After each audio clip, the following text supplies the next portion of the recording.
Mahitaji ya juu ya umeme ya nchi yetu mwaka 2017-18 ilikuwa ni megawati 1045. Megawati ni wingi wa umeme, megawati 1045.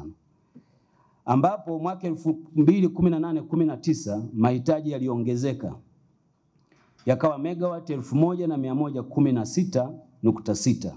Manake kwa mwaka mzima ziliongezeka megawati 70.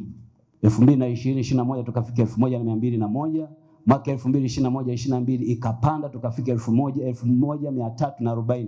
Kama mnakumbuka kipindi hiki kukaanza matatizo ya umeme. Kwa nini? Kwa sababu hakukuwa na chanzo kipya chochote kilichojengwa cha umeme nchi hii baada ya bomba la gesi kuingia Dar es Salaam. Lakini mtakumbuka mwaka 2017-18 serikali ilipiga matarajio, ikaona uwezekano wa mahitaji ya umeme kuongezeka utakuwa mkubwa, tutafute chanzo kimoja kitakachojenga ili tuondokane na matatizo ya umeme. Mtakumbuka hapa ndo tukaanza kujenga bwawa la Mwalimu Nyerere, kwa sababu tulivyo project tukaona huko tunakoenda tutakutana matatizo. Kwa hiyo 2023 hapa tukaingiza Julius Nyerere mashine ya kwanza, mashine ya pili, mashine ya tatu, na sasa nataka niwape tu taarifa, jana ndio tumekabidhiwa mashine ya 9 ya mwisho. Kwa hiyo kule Julius Nyerere kazi imeisha. Sasa ukiangalia 2023-24 tulifika 1645. Mwaka huu mwezi wa pili tumerekodi kwa mara ya kwanza megawati 1908. Sasa jedwali moja wapo liko hapa nililiandaa, hili ndio litawasaidia zaidi na nadhani baadaye tutawapatia muweze kuliona. Mtaona msambao ulivyo. Jamani, kwenye uchumi unaokuwa ongezeko la nishati ya umeme la 15%, karibu 16 kwa mwaka ni rekodi ambayo haipo hapa Afrika. Jaribuni kuangalia nchi yoyote ambayo mahitaji yake yanaongezeka kwa kasi kubwa ya namna hii. Na hii haitokei kwa bahati mbaya, inatokea kwa sababu moja tu.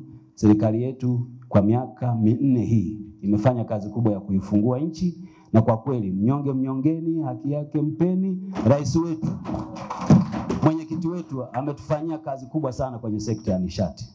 Sasa hivi hali yetu ikoje? Hali yetu ilivyo, ukichukua bwawa la Mwalimu Nyerere kama mahitaji yetu ya juu kabisa ni 1908.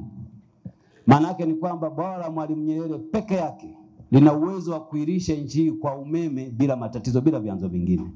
Na ndio maana mkiangalia mitambo ya gesi mingine tumeizima. Kwa nini? Kwa sababu umeme wa maji una bei nafuu.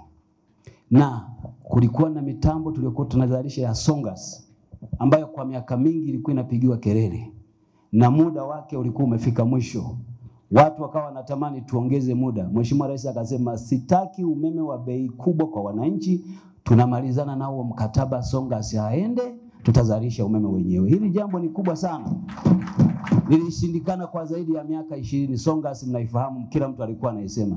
Songas jamani imeisha muda wake wakati wa Dr. Samia Suluhu Hassan. Kwa kweli tunamshukuru sana, na tunataka tuambieni wajumbe wa baraza kuwa sekta yenu ya nishati Mheshimiwa Rais ameifanyia kazi kubwa sana. Sasa nimalizie mwenyekiti, nilitaka niwape hiyo picha kwamba kazi hii ambayo rais wetu anaifanya haiwezi kujulikana kwa wananchi kama chama chenyewe hakitapata nafasi ya kuwaeleza Watanzania hali halisi.